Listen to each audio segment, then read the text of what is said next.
All right. Then why don't we go into our roll call? Ron Lynn, Here. Brandon Beatty, somewhere. Catherine Chapman, Here. Anicio Holmes Brown,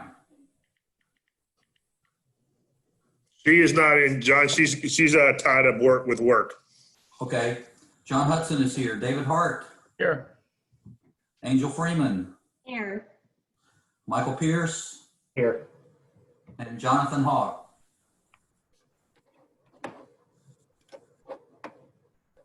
He's here. Looks like he's muted. Yeah, he's here. Is he muted? Yeah, okay, there you go. Jonathan Hawk.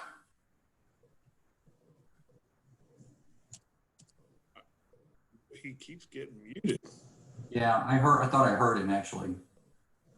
Jonathan, you there?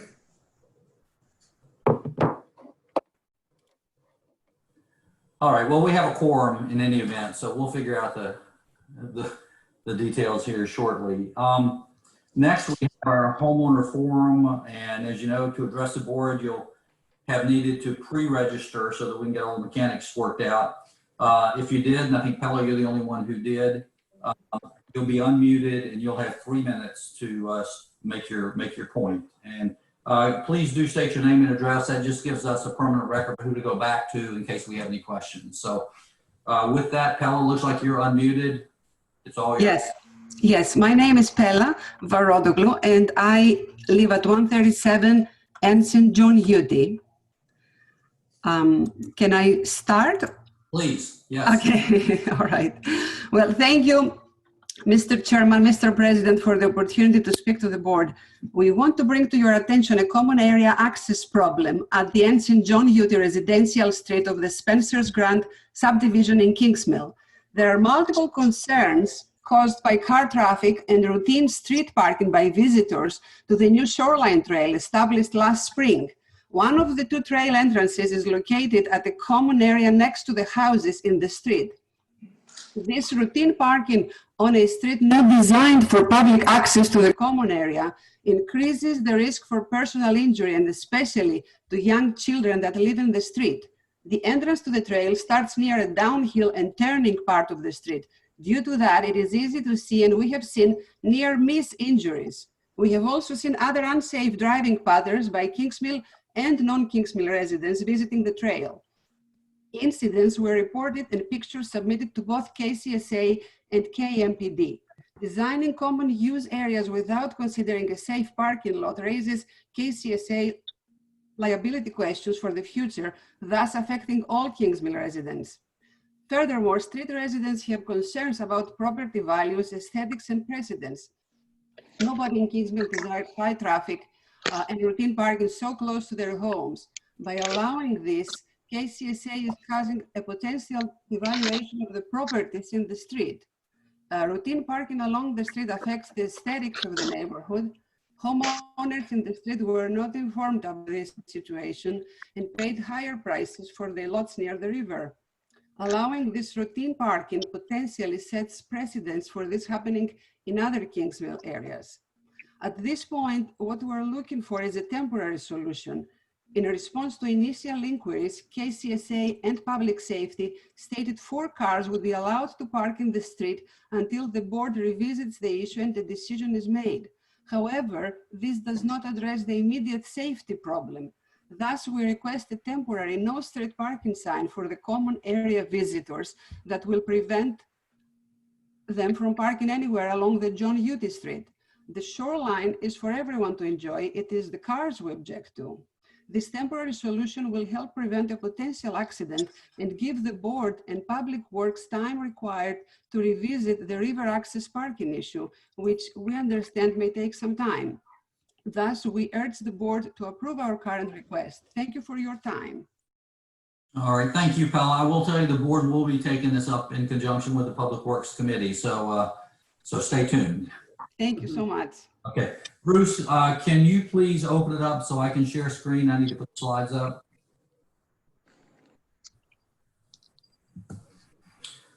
So the first item on the agenda is our consent agendas, item 3A, 3B, and 3C. Item 3A is approval and correction of the draft of the June 25th, 2020 board meeting. That's on pages 1 and 2 of your board packet. Item 3B is approval correction of the draft of the July 15th, 2020 board due process executive session meeting minutes, page 4 of your board materials.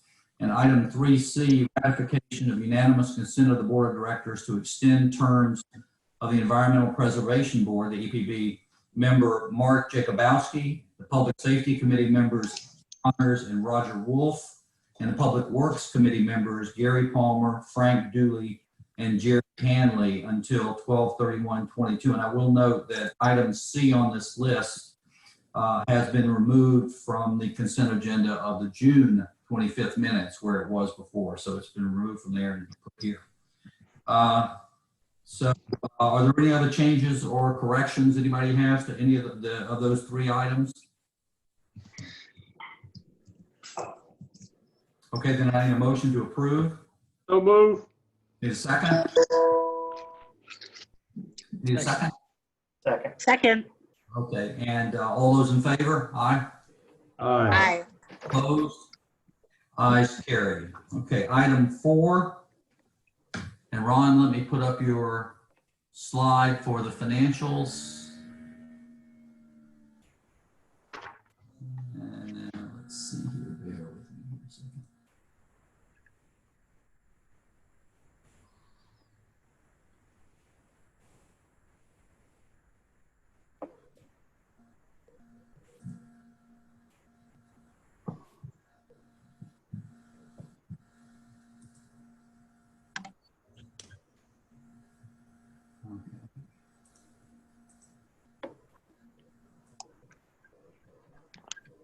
Sorry about that. All right, Ron, you want to take us through the June financials? Right. There we go. For the month of June, KCSA ran an operating surplus.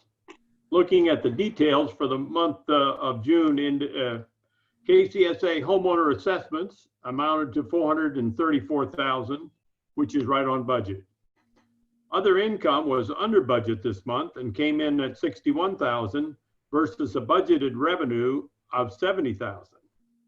KCSA operating revenue after debt service and reserve funding totaled $336,000, which is $8,000 under budget. We incurred $307,000 in total operating expenses, which was $40,000 favorably under budget. Therefore, for the month of June, we spent $40,000 less in operating expenses than was budgeted. We earned $8,000 less in operating income than we forecast. And the net result for June is that we had $29,000 of income over expense, even though we originally budgeted for a $3,000 operating loss in June. Turning to our year-to-date results for the 6th month ended June 30th, the KCSA homeowner assessments amounted to $2,604,000, which is $3,000 ahead of budget. In addition, other income amounted to $302,000, or about $4,000 under budget. These 2 income streams amounted to $2,906,000. After paying our mortgage expenses and setting aside our revenue funding, we had $1,954,000 of operating income, which is slightly higher than we budgeted. Bringing all this together, we generated year-to-date operating income of $1,954,000, while operating expenses amounted to $1,802,000. Therefore, we had a revenue surplus of $152,000 for the first 6 months of the year. This resulted from $6,000 in operating revenue growth over budget and operating expenses that were $169,000 under budget. Of special interest, home resale income for the 6th month ended June 30th was $172,000 versus our year-to-date budget forecast of $188,000. In the month of June alone, homeowner resale income was down $9,000 to $36,000 from an expected income of $45,000.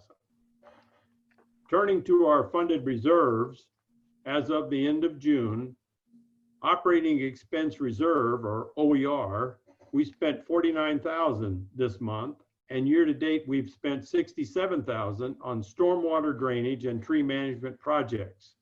We have a balance of $718,000 in OER.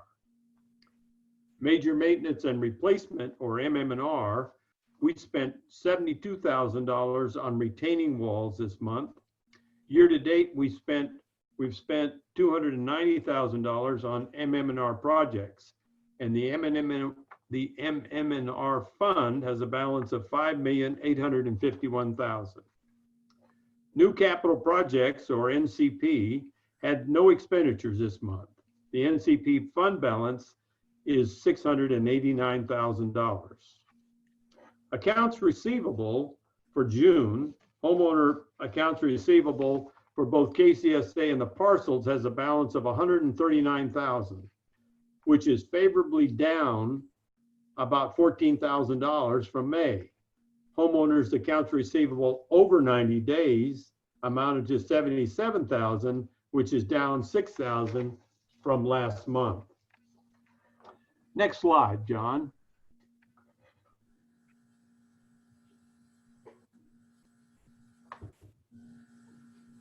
The Budget and Finance Committee performed a mid-year review of all budgets versus financial operations through June 30th. Part of that review is a true up of KMPD income versus expenses. A schedule of the first 6 months of KMPD financial statements is shown here. KMPD received $742,000 of income from KCSA and the resort during this period. After setting aside $18,000 for reserves, KPMD had $724,000 for operations. They spent $668,000 for operating expenses during this period. 81%, or $541,000, was for wages and benefits. KMPD has managed their budget prudently during this period. They were budgeted to have a surplus of revenue over expenses of $27,000. However, they exceeded that amount by $29,000 for a total of $56,000 of revenue over budget. We will adjust the August payment to KMPD down by $50,000 to adjust for this overage by reducing the August payment from KCSA by $41,000 and from the resort by $9,000. We'll rebalance the KMPD account at the end of December. These financial statements have been reviewed by the Budget and Finance Committee and recommends the Board of Directors approve the June financial statements. I move the board approve the June financial statements. Second. Any discussion? Brandon seconded, John. She did, okay, didn't hear that. Only, Ron, in kind of a nutshell, it looks like we're not being hurt by the pandemic, that our finances are in good shape. And Yes, so far that's really not been the case. We've seen, of course, some degradation in other income, right. but as far as accounts receivable, that's really in very good shape. I might also add that another indication, and this is just an indication, but we have some on the balance sheet. There's some $430,000 in advance payments, that is advance dues, beyond the current accounts receivable. So it puts a lot of cash, or ahead, that we still have to earn, but it just shows you that the people, the residents, are still maintaining their cash flow. All right, any other questions for Ron? All right, we have a motion and a second, then all those in favor say aye. Aye. Aye. Opposed? Anyone opposed? Okay, statement's accepted. Next, let's go to item 5 on the agenda, the staff reports. Bruce, you want to start that off? Okay, yeah, I've got a few things to add, and then I'll get some more of it later on in the meeting. But as you guys are aware, we opened the office up a week ago today. We've had a few folks in. Still got a lot of cautious people out there, but things seem to be moving slowly, and folks are following the guidelines of the masks and the hand sanitizer that's in the office. Just a couple people in here as well. So we're continuing to monitor. Our numbers are going up a little bit down in this area. So we're continuing to monitor it, and if any adjustments are needed, we'll let everybody know when that happens. The tree program, we're wrapping up the first phase of that. There's another item on the agenda we'll talk about later, but we're just about done. As you know, Mounts Bay Road was closed today to remove a very large tree down by Fairfax. And then the final thing that I have is we're making some adjustments to the pool hours, the length of sessions. Increase those to 2-hour sessions beginning August the 1st. And that's all that I have right now, John. Those sessions are currently what, an hour and a half? Hour and a half, yeah. Okay. Okay, Philip? Let me see if he's muted.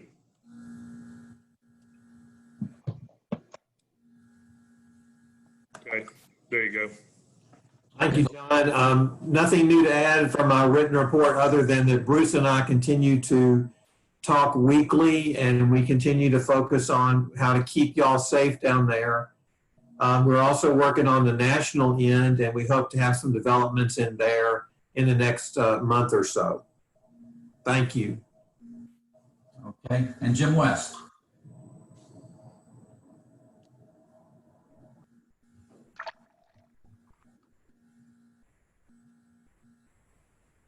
Jim, are you with us? Oh, he's probably muted too. Jim. Okay, Jim.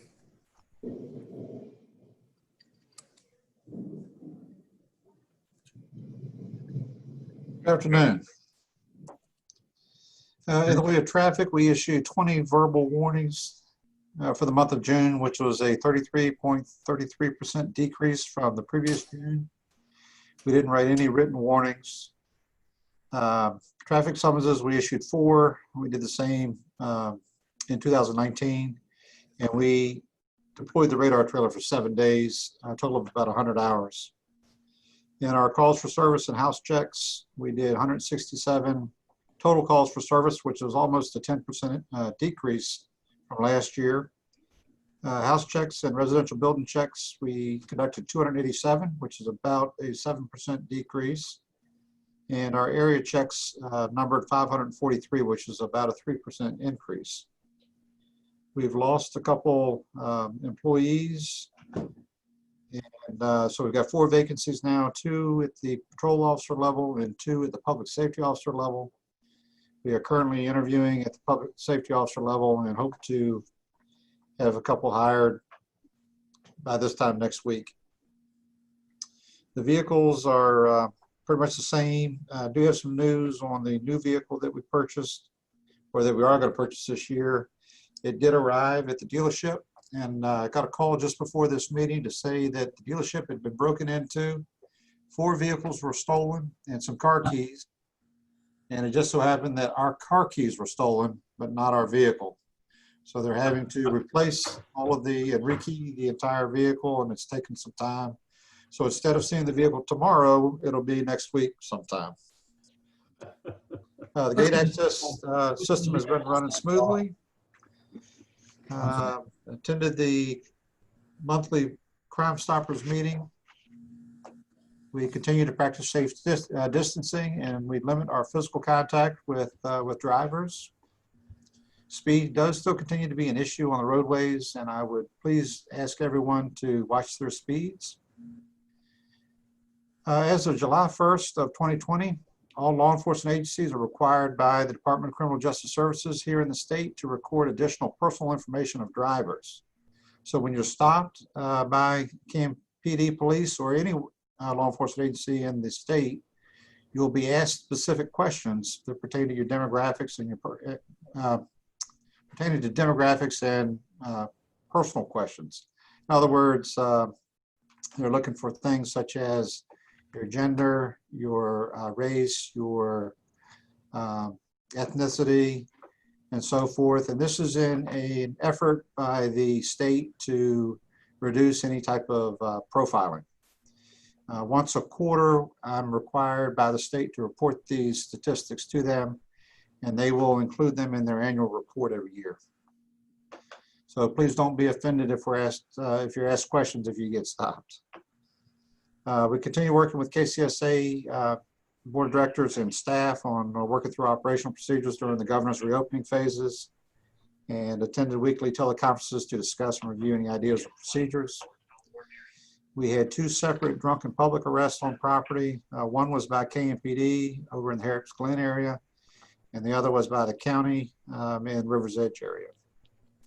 We've had several animal complaints. We removed snakes from homes this month, and we've worked with the Department of Game and Inland Fisheries on some foxes in Kings Mill.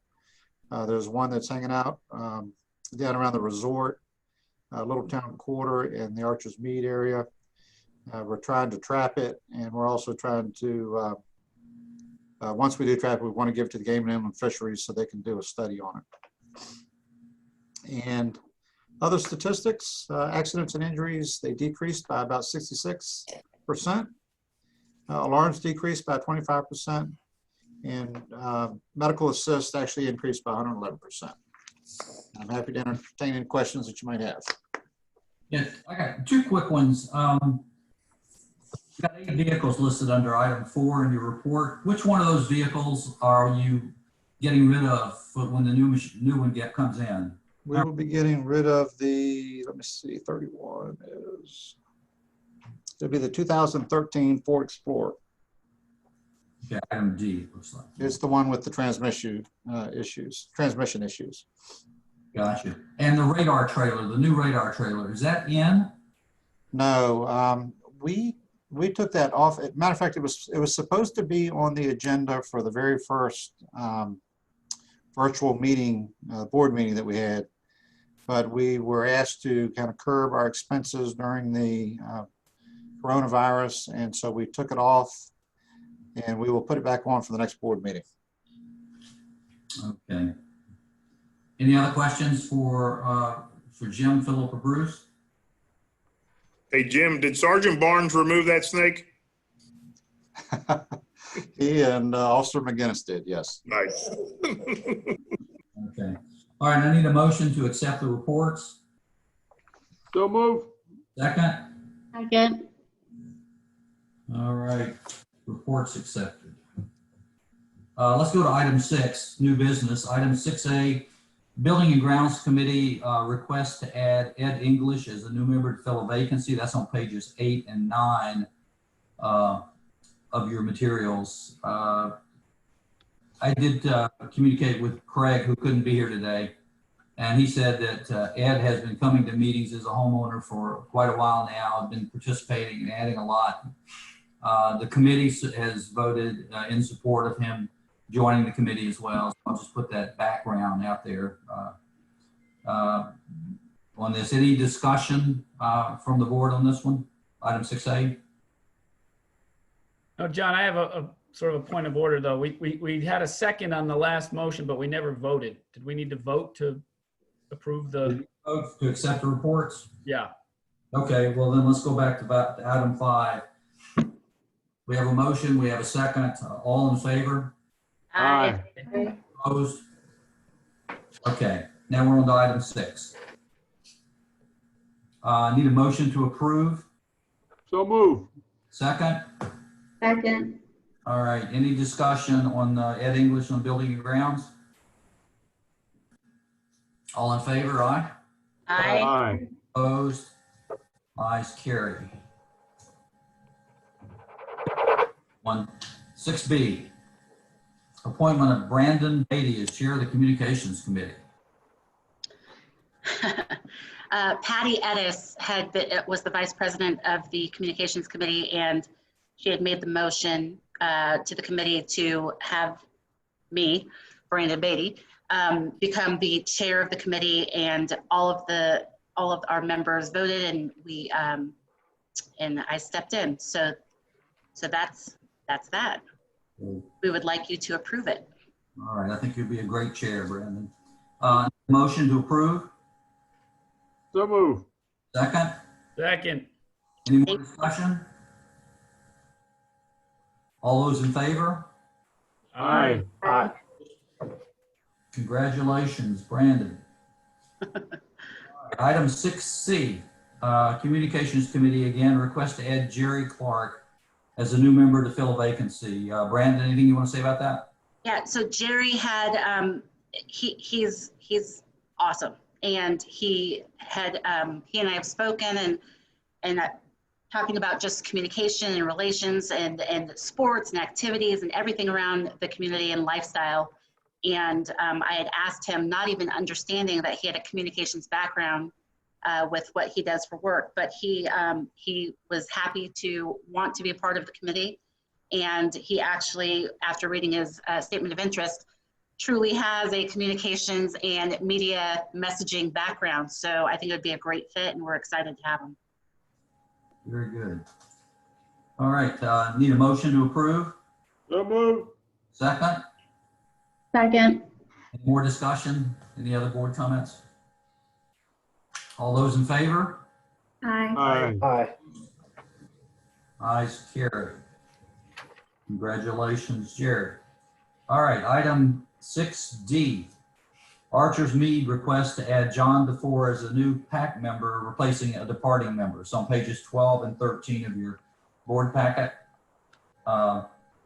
Any discussion? All right, need a motion to approve. So move. Second. Second. Let me just see, is Manfred here? I just want to make sure, check and see if Manfred had any comments.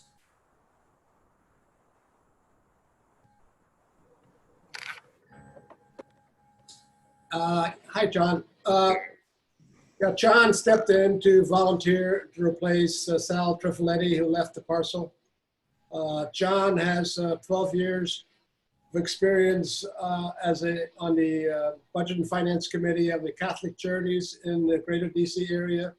So he's very familiar with financials. He's also a business owner and has a good understanding of financials.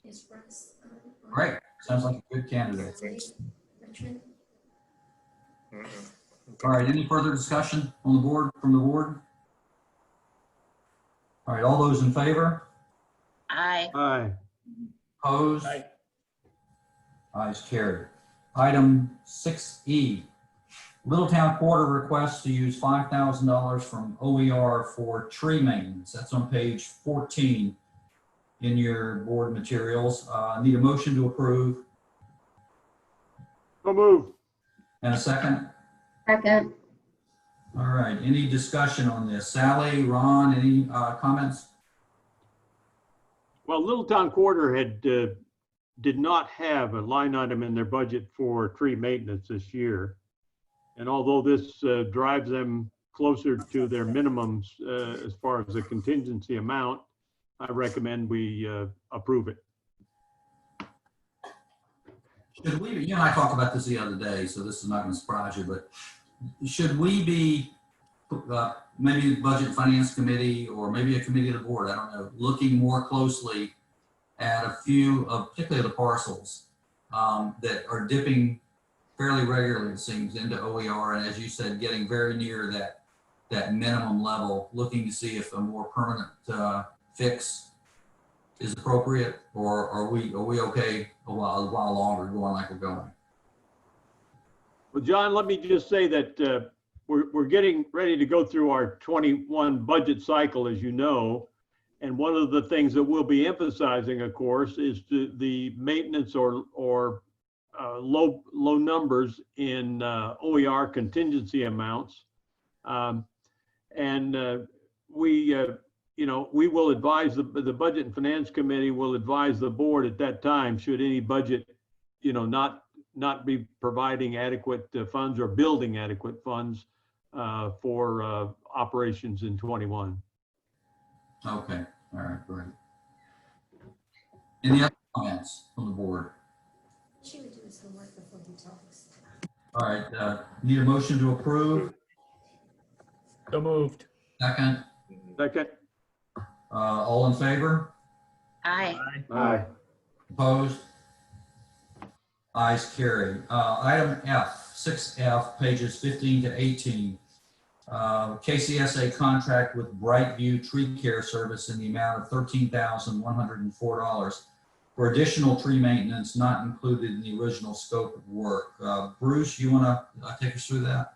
Yeah, as I mentioned earlier, we're wrapping up the initial phase of the program, and during the process, there have been a couple of things that have been pointed out, and even before the program got started, Brightview had pointed at a couple of items of concern of theirs. Basically asked them to compile a list and to present it to me toward the end of the project so that we could review those and see about adding those to it. And that's what they've done. There's several removals on this this next set for $13,000, and there's ample money in the tree maintenance line operating. I recommend that the board approve this addition and take it out of the operating budget. Okay, I need a motion to approve. So move. A second. Second. Any further discussion from the board on this? All those in favor? Aye. Opposed? Ayes carried. All right, item 6G. KCSA contract with Branscombe in the amount of $10,457 for paving repairs in multiple areas in Moody's and 2 areas along Macaulay Road, pages 19 to 23 in your material.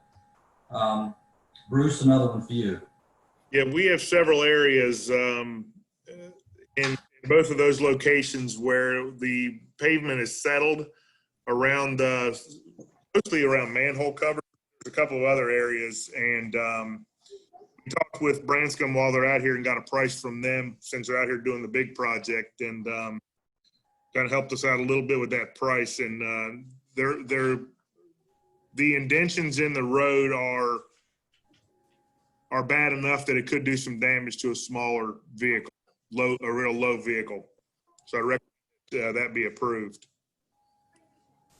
Okay, is there any hope that they can somehow match patches in the road where they're aesthetically a little less jarring as some of them seem to be? I don't know how practical that is, but is that something we ask them to try to do? What do you mean, John? Okay, take for instance Kings Mill Road.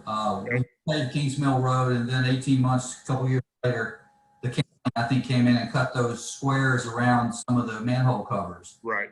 And when they put the patch back down, it was pure asphalt. It wasn't a brownstone mix or anything. Is there any effort to try to match the patch any better than maybe, is it even possible to do that? Well, the good thing is it will be brownstone that's put back down, being that's what we're using on the property now for the project. So the brownstone will come down. But of course, you're still going to have that variation in the colors because of the age of the roads. Yeah. Okay, but Bruce, so we are using the same mixture on the patches that we do when we pave the roads. We are for these, yes, sir. Okay, all right. I think that's what you were after, John. Well, if I could, as I recall the previous discussion, the county will only put back black patches unless we are prepared to let them put in, just fill it with gravel and wait until someone or the asphalt plant then has a contract calling for brownstone because they can't get just patches with brownstone in it. That's my understanding of that they have told us previously. So I think that's what we've settled for, has been black patches in the past. Isn't that right, Bruce? Yes, sir. So, all right, so now I'm confused. So what do we, Well, right now, because we're paving the woods area and so on, or the, what is it, Burwell? Cutters. Yeah. Yeah, and Tutter's, we're using the brownstone mix, and so they've got brownstone available, so therefore the patches will be brown for this Got it. particular time. okay. When is that paving in Tutters, when does that begin? Today. Today? Yep. Yesterday. Excellent. One other question, Bruce, this 10,000 is coming out of operating, right? It's not out of OER That's correct. or MM&R, right?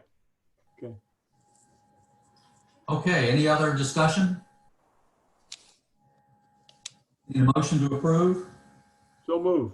Second? Second. All those in favor? Aye. Aye. Opposed? Ayes carried. All right. Item 6H, draft First Amendment to Rivers Edge supplemental declaration regarding rental restrictions. I think Tom is going to walk us through this. Tom, Right, thanks, John.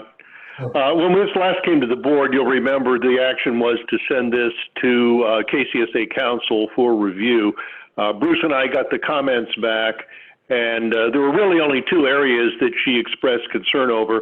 The first is on page 25, and that would be under paragraph 15, subparagraph C, association's obligation. She had some concern that we had provided for a waiver of the association's right to disapprove if it took no action within 30 days. Bruce and I increased that period to 60 days. The reason we didn't eliminate that entirely was we didn't want any contention over there being a potential pocket veto wherein the association just simply sat on the application, and as a result, it could never be approved. so The second area where she had some concern was in the statement of hardship, and she thought it would be best, and this is on page 26, subparagraph F, and she thought it would be best to spell out the exact circumstances of the hardship, which she did, and certainly we in the parcel have no trouble at all with expressing more detail there. So those are the only two changes that she had recommended be made, and we've incorporated those in this draft. Hey, Tom. the attorney is okay with it, with these changes? She made the changes that are in paragraph F. Bruce, I don't know, did you run the change that we agreed to on 30 to 60 days in the earlier paragraph? I kind of took from her notes that she had sent, that she had there, that the extension of a longer time was good. Okay. So I think, John, the answer is that in the latter paragraph, she expressly made the changes, and in the former paragraph, according to what Bruce said, she didn't voice any objection to it. Okay, all right. Hey, Tom. Yes.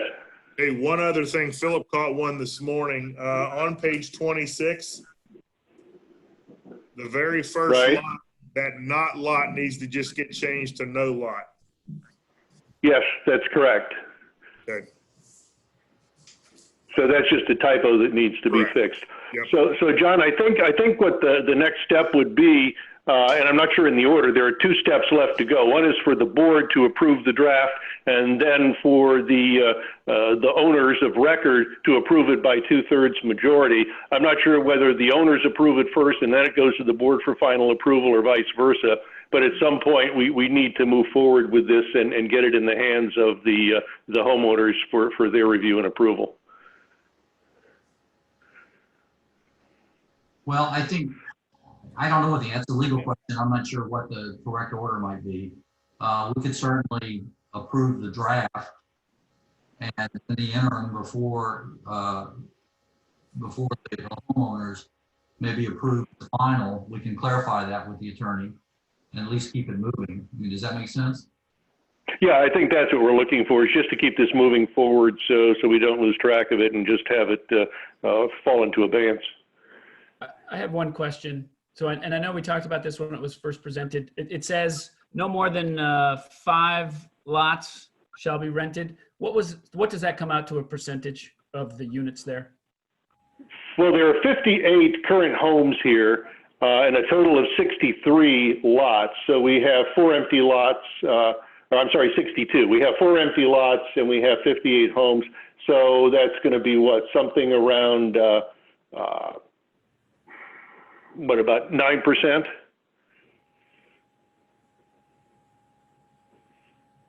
7.9. If you include. Okay, about 8%. So 8%.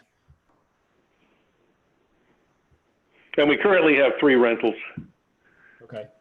And the reason I bring this up is because this is probably going to be the template for much of the community or other areas that decide to move in that direction. And I just wanted. Yeah, I expect it will be. I've gotten a lot of questions on it. Right, right. I mean, this is fantastic work you've done. That's just from what I've seen in other areas, and we may absolutely want to do this. That's a pretty small number of rentals, percentage-wise. But if, you know, that's what you guys are comfortable with there, that's fine. You get to make those decisions. We just need to decide as a community, as we look at this across the community, is 8% the right number? Yeah, I think you'll find in a lot of parcels, they're well over that number with rentals now. Yeah, I would imagine many other areas are. Yeah, David, I think that percentage could float by parcel. Yeah. But what I'm saying is people are going to take this and take this and say, yep, whatever was done before, let's just, you know, take that as the blueprint and move forward. Yeah. So the question then becomes, what happens when we are in a parcel that already has more than that? And they try to bring it to 8 or 10%. And some places you don't know, right? Well, previously, when I researched this initially, when they had more than when there were more rentals than the percentage allowed that the parcel wanted to approve, what they did is they grandfathered those that were currently rented, and then as the percentage came down, when it fell below into that acceptable range, that 7% or 8% you're talking about, then they opened the rentals back up. Yeah. Okay. And I'm just saying, overall, as a community, we're probably better off with fewer rentals than more rentals. So. Okay, any other comments, anyone? Okay, need a motion to approve the draft. So move. Need a second? Second. Okay, all those in favor? Aye. Opposed? Ayes carried. So Tom, we'll do what we said then, right? We'll confirm with the attorney the, what do we say? Are we going to go back and confirm the 60-day with the attorney just to make sure she's okay with that? I don't think that would hurt. It's not a bad thing to double check on. I'll reach out to her, John. Okay, all right, great. If memory serves right, John, when we, like, for example, when they went from shakes to composition shingles in Worms Point or something like that, the parcel took the vote first, and then the board approved the final action. But that was just if precedence if memory serves, that's what happened. Okay, all right. Well, that'll be the next step then. And that makes sense when you look at sort of hierarchy or chain of command as well, right? Yeah. Okay, item 6I, our self-help tour discussion, which is a continuation from the discussion we had in June, I guess it was. And Bruce, Bruce, why don't you start off, just because there may be some people in the audience that don't know what that is, just kind of tee up the issue for us. Basically, the Kingsmill governing documents allow the board to initiate self-help in violation situations where a homeowner fails to cure the violations that we've pointed out to them. We just had one earlier this year that we're still working that one right now, actually. If you go back, I guess late last year, early this year, we had a list of homes that we sat down and we took a look at. And the board voted back a few months back to take the smallest one of the entire group and use that one first as an example and see how that went. Of course, it's with the attorney, as we were told not to come on the property, so we're having to go through and get injunctive relief through the court systems on that one. But the one I wanted to bring up today was another one that we talked about, a little more costly than the last of them, but we're getting no assistance whatsoever from the owner getting things done. The owner is actually not even in Kingsmill any longer. It's a rental property, and I'd like to suggest that we proceed with this particular item, with this unit, and ask for the board of a not to exceed price of $18,040. The reason I'm asking not to exceed is because there's question about the painting amount coming out of the parcel, actually being that that's something that they cover in their expenses. Bruce, just to clarify, maybe you said this and I missed it, but for those people in the audience that don't know what we're talking about, these are individual units, residences that have refused to make necessary repairs to those units, and basically they are eyesores. And That is correct. the board, or on behalf of KCSA, will step in, make the investment itself in having these units at least brought up to an acceptable standard, and then we protect ourselves by garnishments, liens, and personal judgments. That is correct. Okay, so that's the issue. This one, as you say, is about $18,000? $18,040. Okay.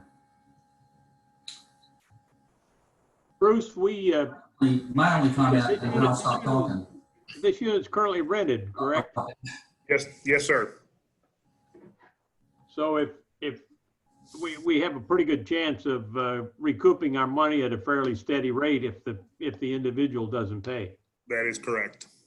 What, can he throw us off the property, or do we have a right to go there? No, he can do the same thing the other one did.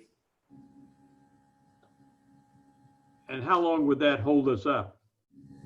Well, we're dealing with the one that we're dealing with right now has been going on for about 2 months, I think. But of course, you also got to remember we're going through this COVID, so the courts and stuff are all closed, or they were. So that helped with the delay as well. But of course, there's still a backlog.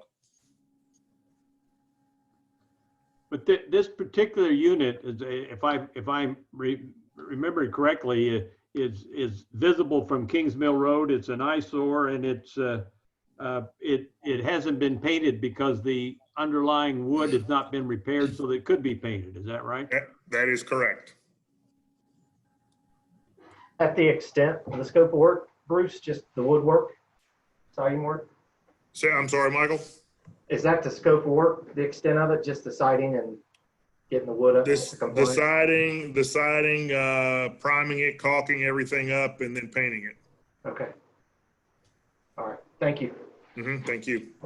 Does the fact that the unit is currently rented cause us any extra complexity here or concern?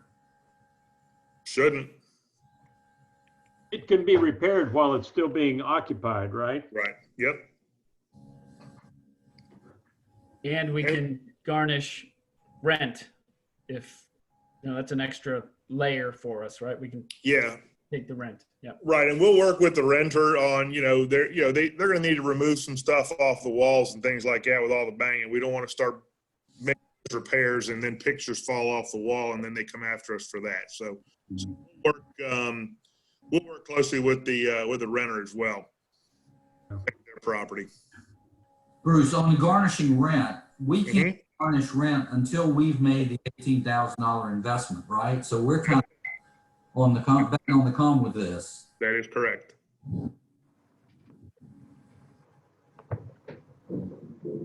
My feeling is, I mean, I'm in favor of getting these places fixed, but I don't want to put us in a position of losing a nickel.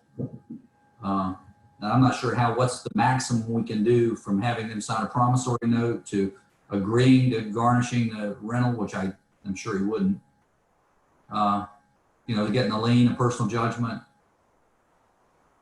Well, the only one that he has a choice on is that promissory note, and if he was gonna sign a promissory note, he would have done the repair work already. Well, Bruce, do we have any, what's the relationship with the tenant in there? Have we had any communications with them? We have not. Okay. As I recall, this unit was up for sale, and because it didn't sell, the owner then rented it. Is that right? Correct. A lot of the problems with it not selling was because of what we're going through, dealing with right now. Right. So, John, I understand your point, but we also, we emphasized this. We said this is something we're going to do as the board. We've had several residents also make pleas that, some of these properties within their communities are dragging down everybody else's, resale value. So yes, we need to protect ourselves, but I think at the same time, we've kind of said that this is one of the initiatives we're going to take on. yeah, I don't disagree with you, Dick. Hey, John, and unfortunately, I think this, this one here is a little bit high. But other ones that we're going to end up doing, probably going to be in that same range, especially when we're getting into reside. If we're just cleaning up a couple yards, which we've done, you're talking, a couple $1,000s, if that. But there is a precedent for this, isn't there, Bruce? I mean, over in Wareham's Pond, didn't we not replace sliding glass doors and so on? At Wareham's Point, yeah, we did. That was about 18 grand, I believe. And we got our money back. We did, On the sale of the unit or before the sale? when it sold.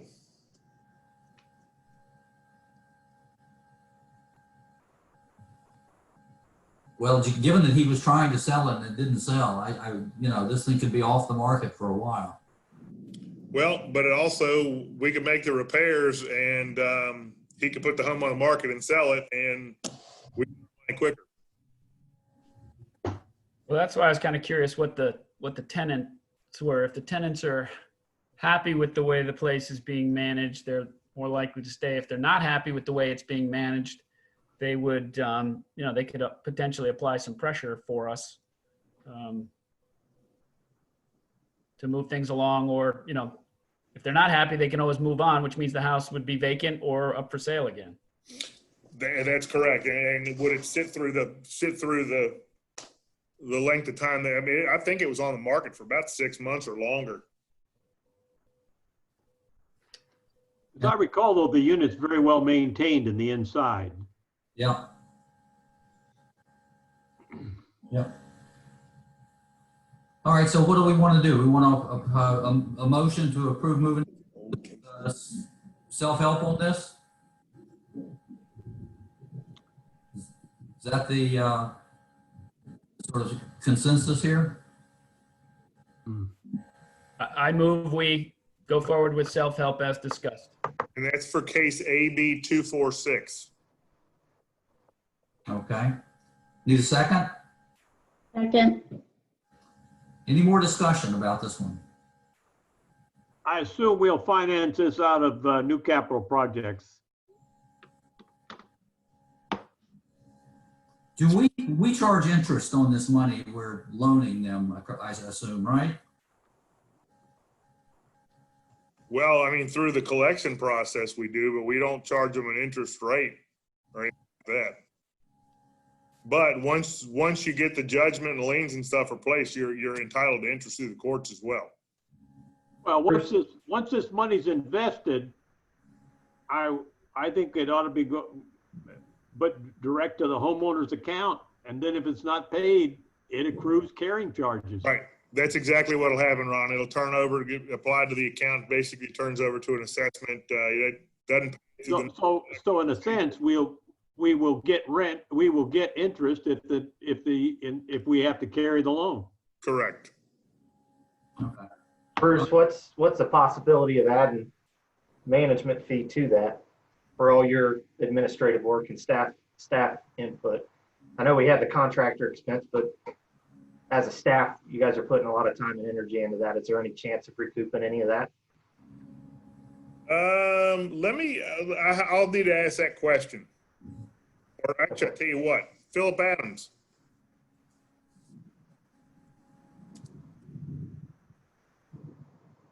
Looks like he's muted. Yeah, there he is. Hey, Philip, Yes. are you able to answer that question Michael has, or do you want me to go to Sue Tarley with that? Typically, we have collected management time. It just needs to be included as part of the hearing process that you're going to add that in. Okay. So it's just, we include that as part of the bill we send to him, right? The 18,000 for the work, and then there's a management fee tacked onto that, and the judge basically blesses it or doesn't. Correct. All right, so we're getting something back on our investment. Brandon's waving her hand, has something to say. He's muted. Brandon? Unmute Brandon. All right. Unmute. There I am. I'm sitting here going, are we going, do we give them a final warning? Do we let them know, hey, it's gonna move to this? And maybe they'll agree to it from the beginning. This could be something that helps them move forward with selling their house, because again, the inside of the home is beautiful and it probably didn't sell because of the situation on the outside. I don't know, I'm just throwing that out there. Do we give them a final warning, or do we just move forward with deciding this? No, he'll be notified that we are coming into Institute Self-Help, and here's what it's going to cost you. Okay. And maybe he would agree to it up front and we wouldn't have to deal with possible. Oh, that would be wonderful. But you know, Jonathan and I believe it was Jonathan and I think actually, I'm sorry, Mike Grogan and I tried to come to some kind of an agreement with the guy months ago. Yeah. And never could get anything. Okay. And Bruce, one last thing, this unit is where with their assessments? Current. They're current with the assessments. Okay. Mm-hmm. And you had proposed the 18,000, but when we spoke about the overview of this, we had talked about reducing it to 14. Right. No, I said I would ask for not to exceed 18 until I did some research on that. Okay. Coming out of the parcel. Okay. Your management fee could run up there some though. Yeah. Yes, it could. Good. Okay, well, we have a motion and a second. Is there any more discussion? All right, all in favor? Aye. Aye. Aye. Opposed? All right. It passes. How many more like that do we have in the queue, Bruce?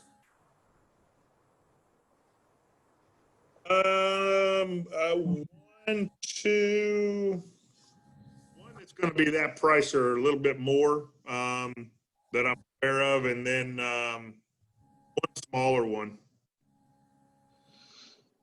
Yeah. But this is more than likely going to be the same dance we'll do every time, Bruce, right? We Correct. Yes, say sir. we're going to go and do work, and then they basically give us a cease and desist, get off the property, Correct. and then we've got to go the legal route. Yeah. Right.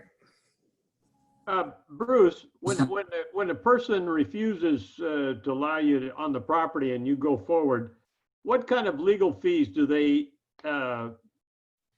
encumber themselves with by taking that action?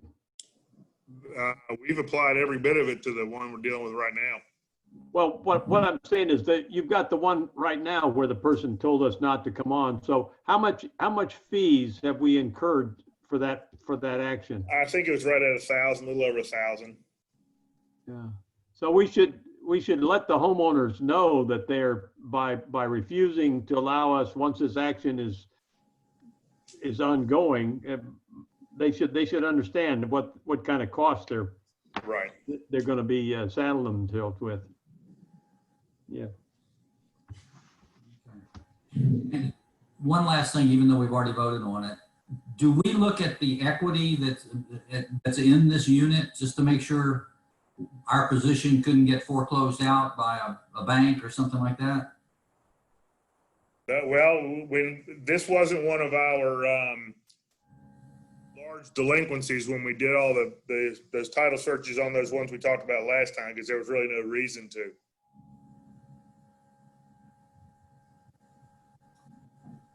Well, I mean, it seems to me we probably would like ought to touch that base, don't you think? To see that there is in fact some equity there. I mean, if it's mortgaged up to the hilt, we'll put the investment in and just get foreclosed out potentially. Isn't that right? Yeah, I'll get a title search done. So the more equity, the safer we are. Correct. Okay. All right. Shall we move on? Let's go to item 7, board agenda, president's report. Just very briefly, remind everybody we have an annual meeting coming up. It's scheduled for September 14th at 7 p.m.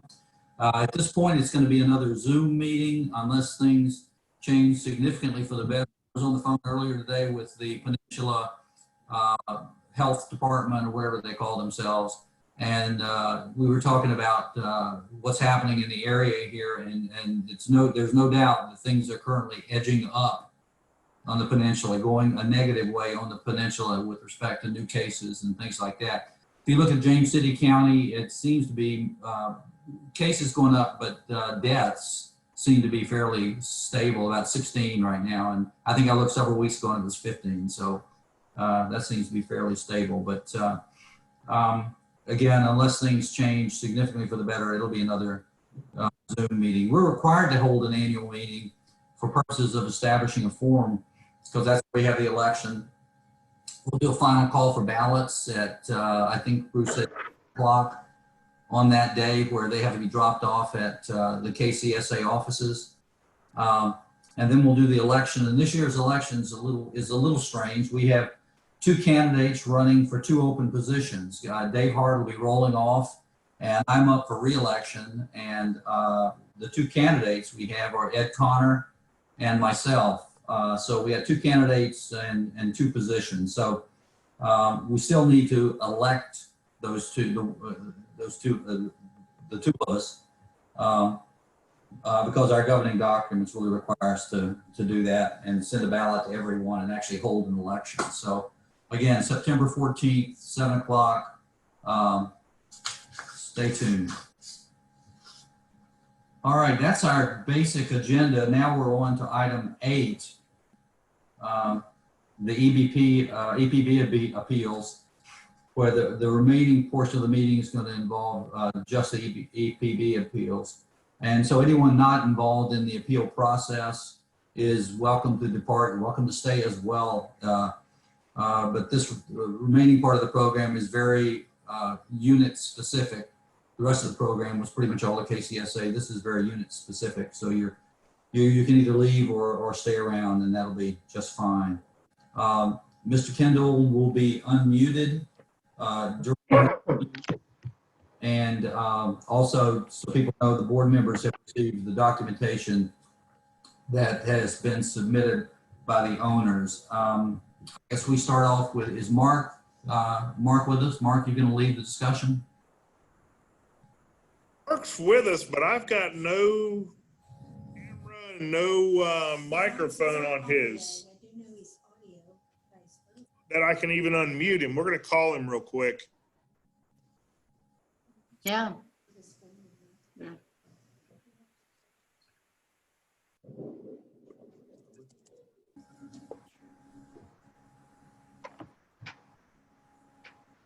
will be so nice to have everybody meeting in person where we don't have to deal with stuff like this.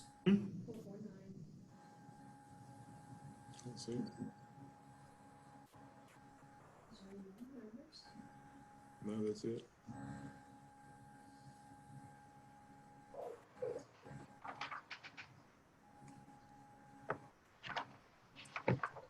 Hold on just a second.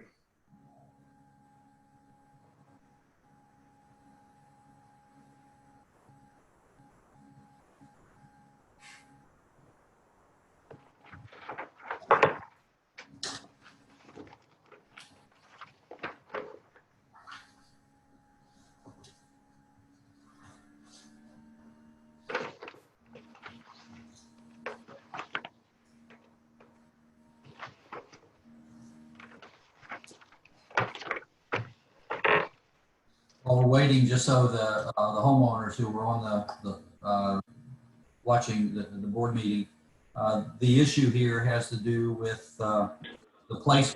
All right, I should be on. Okay, you're good. You're good. Bye. Bye. Placement of a generator. Hi, John. It's Mark Jacobowski. I'm on. Okay, Mark, 1 second. Placement of a generator, 501 Sir John Percy.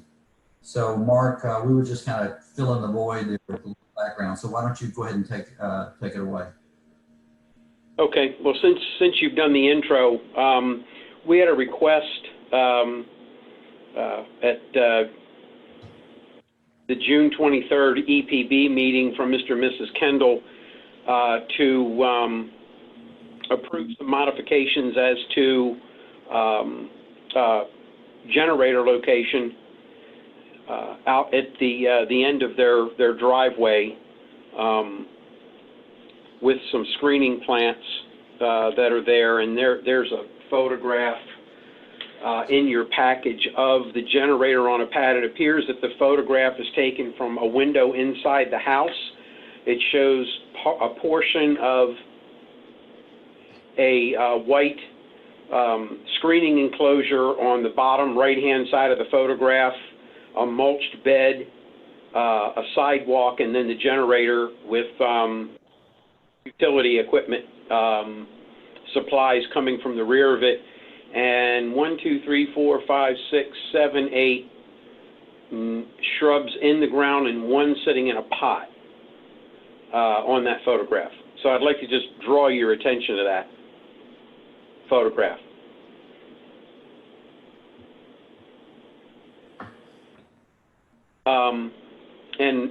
John, can I be permitted to ask a question of Mr. Kendall? Yeah, sure. Just one question. Mr. Kendall, in your Gmail letter to Dorothy Jones and Susan, dated 7/3/2020, you indicated in this letter in paragraph 2 that you have a 10-foot setback on the left elevation of your house to the property line. Is that correct? Yeah, that's correct. Can you hear me, first of all? Yes. Yes. Okay, that's correct. It's specific to this lot only in Sir George Percy. Okay. All right. I just needed just an answer to that question, and so I can move along. Initially in this presentation, there were 2 KCSA policy sections, 7.18.3, 7.18.6, as to the location and screening of generator units. And, the location of this one is sort of unique, as that it is out away from the residence. It is partially screened, as you can see by the photograph that I referenced you to, small plantings on 2 sides. And we listened to the application as to why it was put there.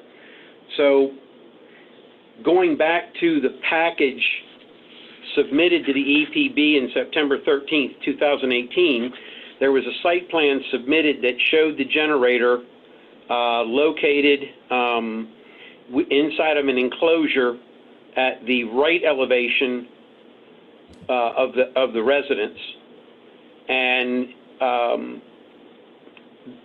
there was no additional supplemental filing to put the generator where it is now.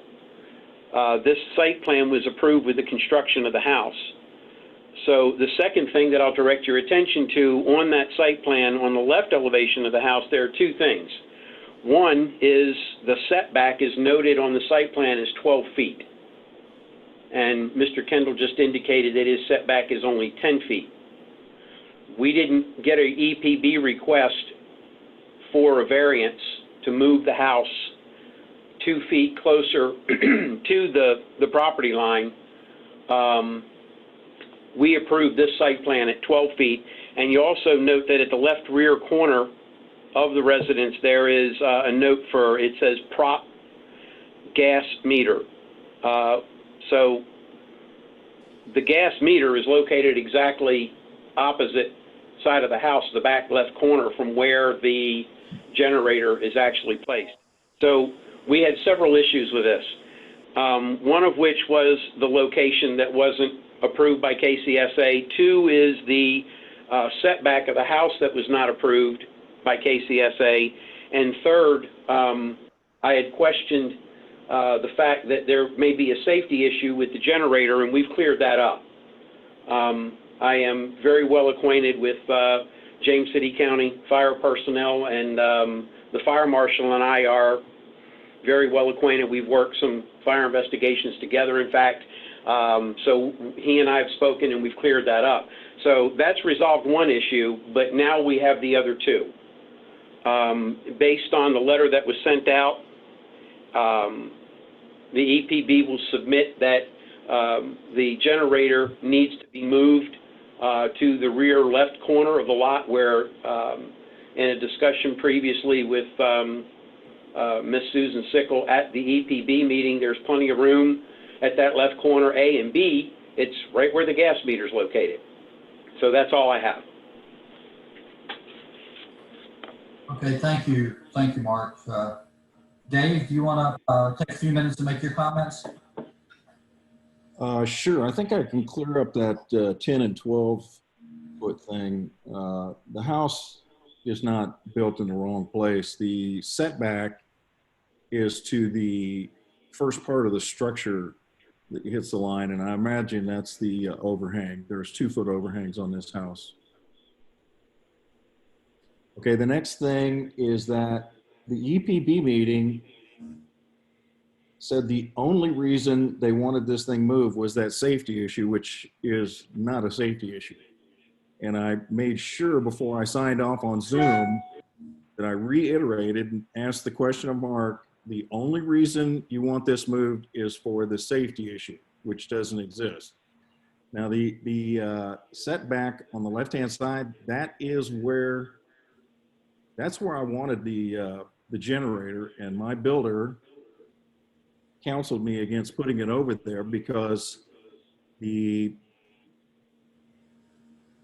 with the clearances you need for this unit, the shrubbery that went around it would be on Michael Pierce's property.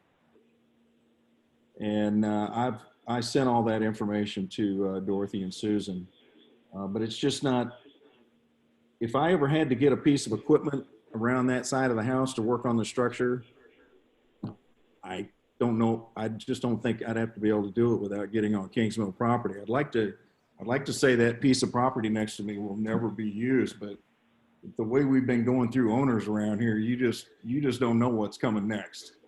So I was counseled against putting it over there, and I had to agree with my builder. It's just way too close to the property line. The generator itself, the reason it got placed where it is, and Mark is correct about the drawing or the site plan. Virginia Power started chewing up real estate over there for their panel, and we literally couldn't put it against the structure because of the really large clearances from any window. It's 5 foot. And so that's where it ended up where it is. And that's ignorance on my part, because moving it, I should have got EPB involved, and that's just ignorance on my part. Frankly, the unit as it stands right now, it's unsightly. And I offered an 18th letter to Dorothy when she requested a piece of paper, to get the generator, that I can surround that thing almost immediately with the same material that now encloses the AC units. And that material is not pandemic related, it's available.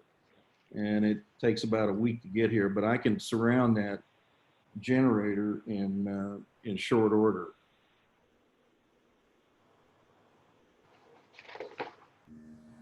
And I guess that's about it. But I just am not in favor of moving that thing to the left-hand side of the house because of there's just no real estate to get around it. Notwithstanding the fact that I don't even know what that would cost.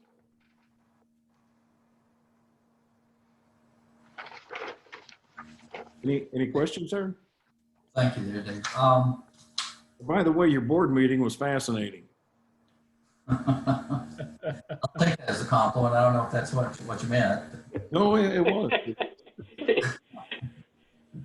Thank you. Appreciate that. Any comments, any questions from the board? I have a question.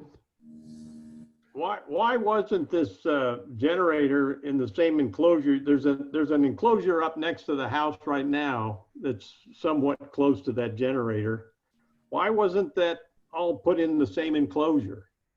That's what I just the explained. standard. The clearances. Look at all the rest of the. If you look at all the rest of the houses, that's the way they are. And this, I tell you, standing on the golf course, that generator is just ugly. I agree. But the reason it's not inside that enclosure is the clearances that are required by code.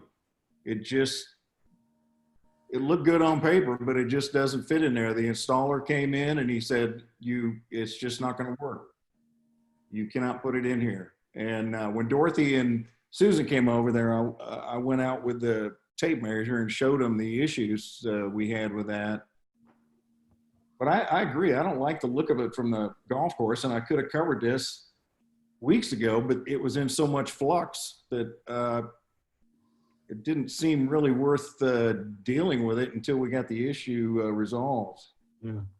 But I can surround it. Right now, the dog fence that goes around it is about halfway done, and then there'll be more shrubs up, which, they're going to take a couple years to mature up. And I told Dorothy and Susan that I can surround this thing with the same material that is enclosing the AC unit, and I didn't get anything back on that. I have a question, and this is probably for Mark. Mark, what's required to sort of enclose these things? Can it be just planting material, or does it have to be some type of hard structure? No, actually, they can be, according to section 7.18.3, landscape shrubs appropriate for screening or wood fence screening to be installed at a height to screen the units is what's dictated. So Okay. that's the answer. Okay. And there's nothing that would preclude, so the issue is not necessarily the location of this thing right now, it's the aesthetic and getting it properly screened. Is that correct? Yes. Okay. That seems like a simple fix if both parties are amenable to that. I thought the location was the issue. Well, the location is the issue, really at hand, because there is a way to put it on the left side, at the left rear corner. If the unit's 5 feet off the house and the unit is 30 inches wide, and I understand what Mr. Kendall is saying, but I've got to go back at that point and stipulate that according to the plat that's submitted, it clearly shows the front left corner of the house 12 feet off of the property line. That's not the eave of the roof. That's the house, 12 feet off. And the same at the rear left corner, it shows 12 feet off, which is why I brought it up. So if the house was put at the 10-foot building setback line, we do not have any documentation at KCSA. Susan and Dorothy have checked. There was no addendum or anything submitted to put the house 10 feet off the property line. This is what we were given. But again, if it is at 10 feet, there is enough room to do that. And I will agree with Mr. Kendall. If you put it on the left side and you're trying to get around the back of the lot on that side, my personal work with KCSA. I live on the golf course, calling Mike Pierce and telling him I need some lumber delivered to the back of my house. They've been very, very good about allowing those things to happen. That's been my experience, and it was my experience when Xanterra and Anheuser-Busch owned the property. They were usually pretty good with a phone call and having somebody to move something or deliver something. The other thing that I would say is I think you got access all the way around your house from the right-hand side.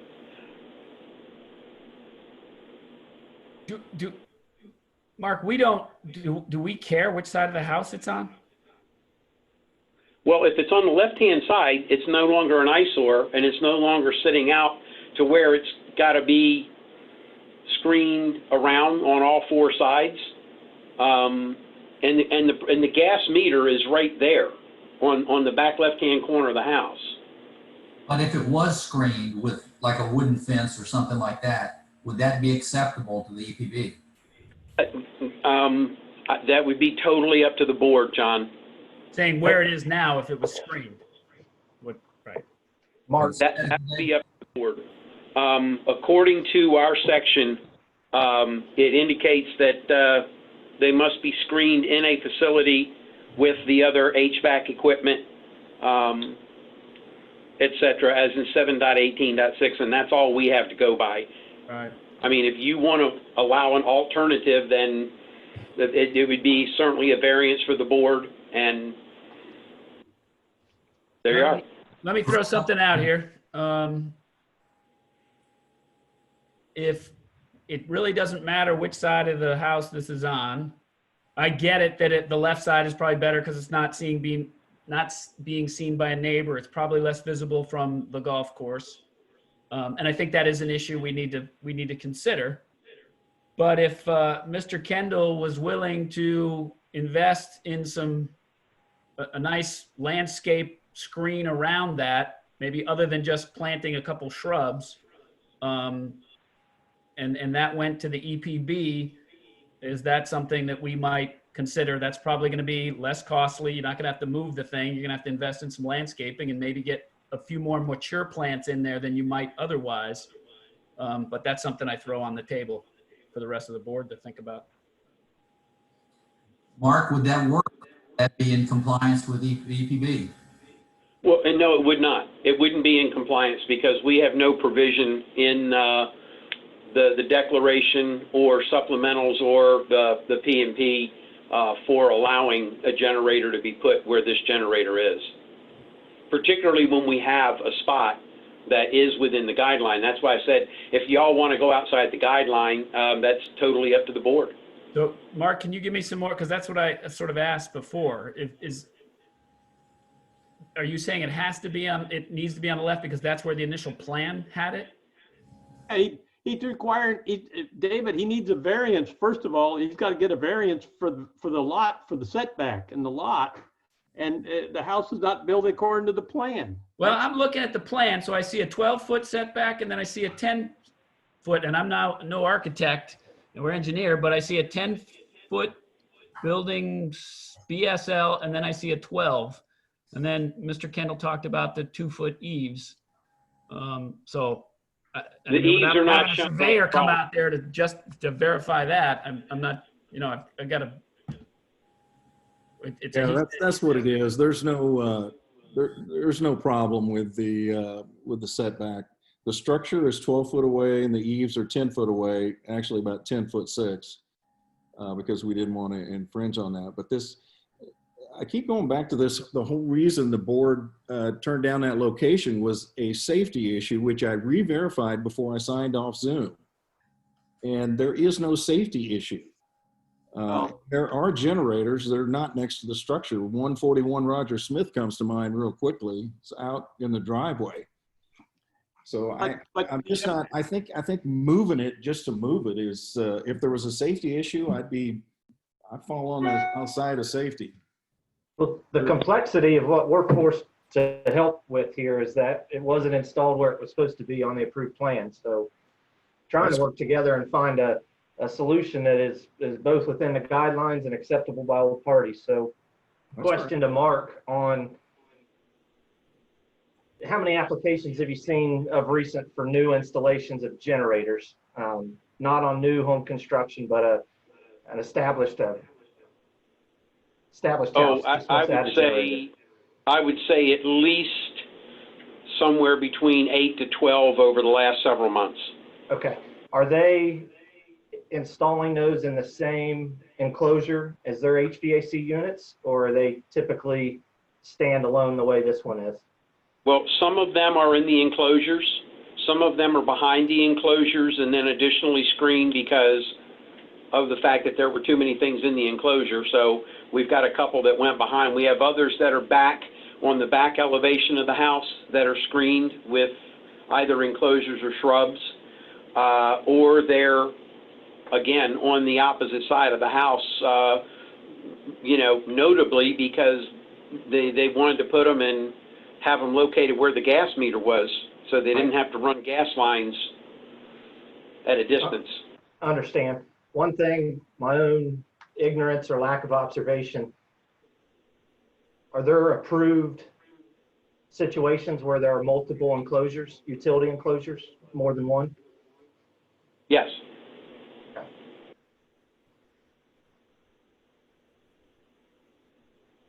So one solution that could be brought back, because we're here deciding whether to uphold your letter or your decision in your meeting or not, but a solution that could come back to the board for approval at a later time would be another enclosure like Mr. Kendall's suggesting that matches his other HVAC enclosure, and obviously would have to have proper landscaping and such around it. In addition, he has to have a variance. Which we need to. Correct. You know, he's not the only guy that's ever going to live in this house. We need to get it straight so that when we file it from henceforward, we understand that everything's kosher. Well, Ron, I think, see, I asked the question up front because in his letter, he indicated that the 10-foot setback on that side of the house is too small, but he just said that the house, in fact, is not 10 feet from the property line. The house itself is 12 feet, and there is a 2-foot overhang eave. We don't consider eave overhangs to have anything to do with the setback. We don't care if the roof is 3 feet over. The setback is from the property line to the structure. And that's what I tried to clear up with my first question. Is the house actually 10 feet off the property line, or is it 12 feet? So this has just changed. The initial answer was the house was 10 feet off, which is what was stipulated in his email to Dorothy and Susan. And now he's saying, no, it's actually 12 feet off. So either way, there would be room on the left side of the house to put the generator and to put an enclosure around it separate, which would stay in compliance with 7.18.6. Okay.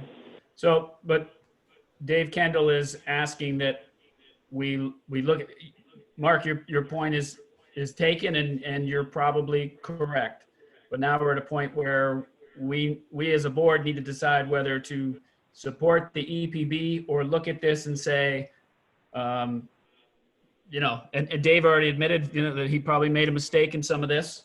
And we have to, as a board, decide, do we make him move it, or is there some kind of reasonable agreement we can make? That's what I would say at this point. Yep. Yep. Mark, is there any value in you and Dave Kendall going back, huddling up on this, see if there's something that that meets both of your needs, and then bring it back to the board? Is there any value in that? Yeah, I mean, Mr. Kendall knows this is business. It's nothing personal whatsoever. I mean, if he'd like to do that and basically withdraw his appeal and then come back to the EPB, I think that, we could probably have a discussion. I don't know how that would work. Bruce, I'd have to defer to you on this. Well, you got two things that need, well, of course, that variance needs to be dealt with as well. But, I mean, if he withdraws it, then he's He bound. could reapply, he could reapply to the EPB for a separate enclosure. Correct. But you already have an approved EPB application for the generator right now. So it's not as easy as just dropping the appeal and huddling up. The board needs to make a decision on what needs to be done. Well, that's why I asked you. Yeah. I have a question. I'm looking at the plat. And it shows, it does show the property gas meter on the left side of the house. Then it shows the fencing, and it looks like 2 boxes. I'm guessing there's 2 AC units. Yes, sir. And then there's a rectangular structure there, and I'm guessing that was the generator that would be closest to the house. Yes, sir. Except Okay. And your the guy who did the installation said the generator just can't go that close to the house. right, because of Okay, the. so that's why it ends up at the end of the driveway. Okay. Right. Correct. Because there was never the original plan never had it going on the left side of the house, correct? No, sir. Okay. I will add in the challenge letter, I left it wide open for Susan and Dorothy to help me or to come up with a plan, as somebody is suggesting here, to come up with a fencing and shrubbery plan that is agreeable to all. I'm trying to, put out all the cooperation I can here, but it seems there's kind of a hell bent to move this thing to the left side of the house, and that's just kind of draconian. I don't feel that there's a hell bent. I feel that Mark's suggestion and I just outside of the approved location, it probably is the location that makes the most sense, but that's how I interpreted what Mark was saying. A little bit, or if you were looking to get out. So I go back to my original offer is that if Mr. Kendall could come up with a decent plan that would be a fairly, a nice landscaping and enclosure, an enclosure and screening plan that would be done, maybe professionally done by a landscaper, and provide that, bring that back. I don't know whether he needs to bring that, I guess, back to Mark, and then we take a look at that. There was never anything on the left side of the house in the plat. I don't see a reason to make him move it to the left side of the house. If there's a nice screening, he can put a garden, whatever around it. I think that takes care of the aesthetic from the road. It takes care of the aesthetic from his neighbor's house, and it would take care of the aesthetic from the golf course. So David, it's not, I'm honestly, I'm kind of powerless here. I'm just a member of the EPB. What I would say is that if you're going in that direction, you would have to just basically say that this is based on what Bruce Herring just said. The board would have to decide that an enclosure to match the existing enclosure around the HVAC equipment would have to be installed with service access from the rear, which would face the golf course, with landscape shrubbery screening plants,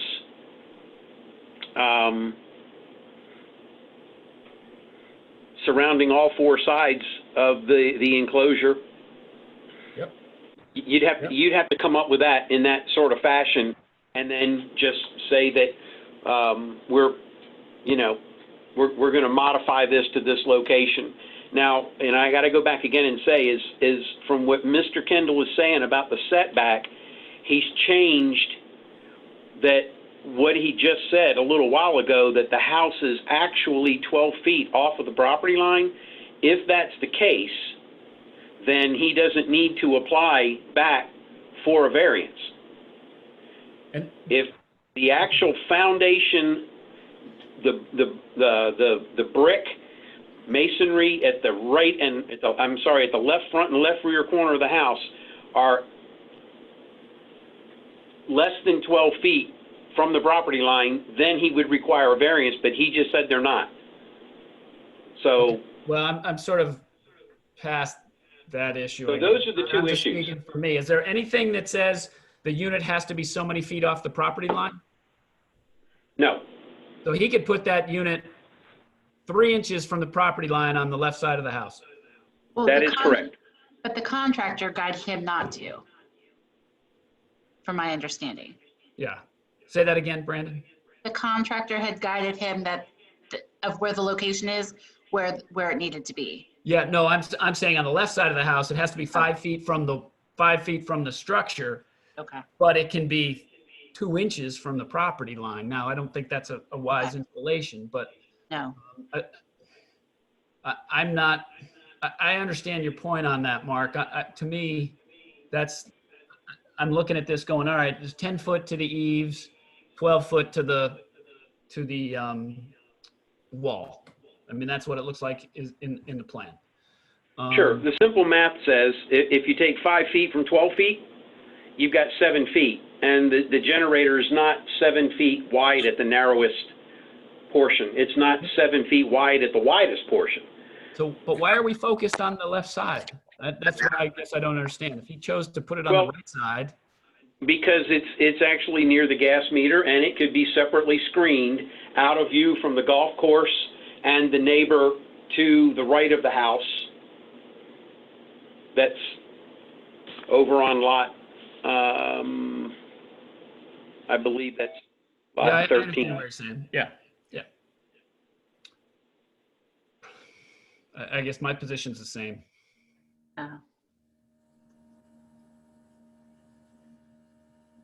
Which is screen it. Yeah. Is. Yeah. Yeah.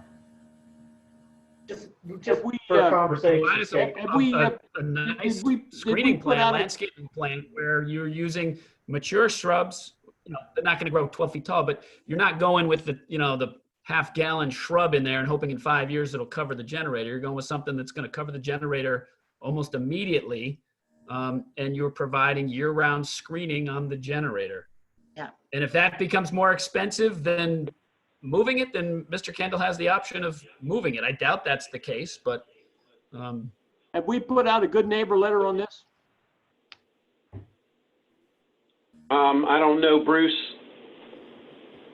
You may have to ask Susan on that. We need to go pull the file, but Susan said that she doesn't understand why we wouldn't have. We do with every other, especially from the new home construction.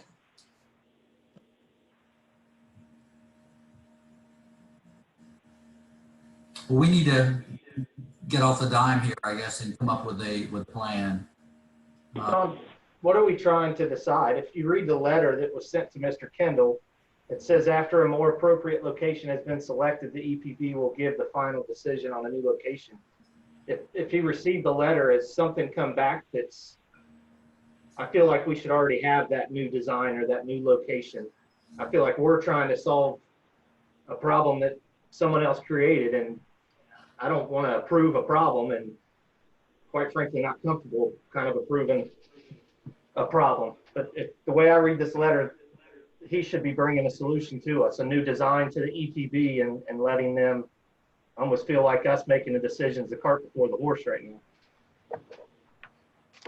now. Correct me if I'm wrong, though. I don't think you're wrong.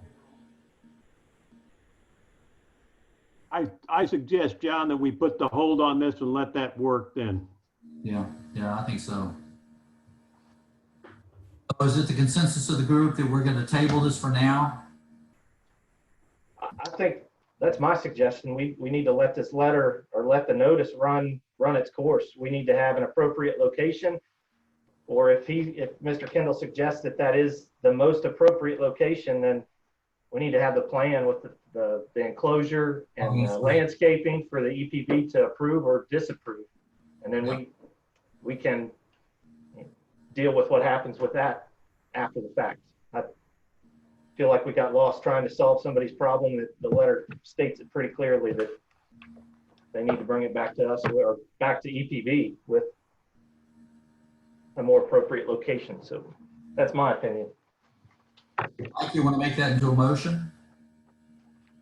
Sure. I move that we kick this back to the homeowner and Mr. Kendall, as the letter stated, that after he chooses a more appropriate location, or in this case, if he wants to submit a plan with proper screening and proper landscaping, that would go back to the EPB for final decision on that new location or new enclosure or screening. All right, need a second? Second. Any more discussion? Anyone? I just want to say that if Mr. Kendall, if EPB does not approve it, Mr. Kendall will have the opportunity to appeal that, and we can be at this position again to possibly override EPB's decision on that, correct? Yes. That's Okay, correct. so Mr. Kendall, yes, I think you should definitely put together a good plan with mature shrubs. All right, we have a motion and a second. Any more discussion? All in favor? Aye. Aye. Opposed? There you have it. All right, we're at the end of our agenda. Is there anything else any board member wants to bring up to the rest of the board? All right, well, thanks, everyone. I guess we are officially adjourned. Thank you, Mark, and thank you, Mr. Kendall. Thank you. Yeah, thank you. Thanks all of you. Thanks, Mr. Kendall.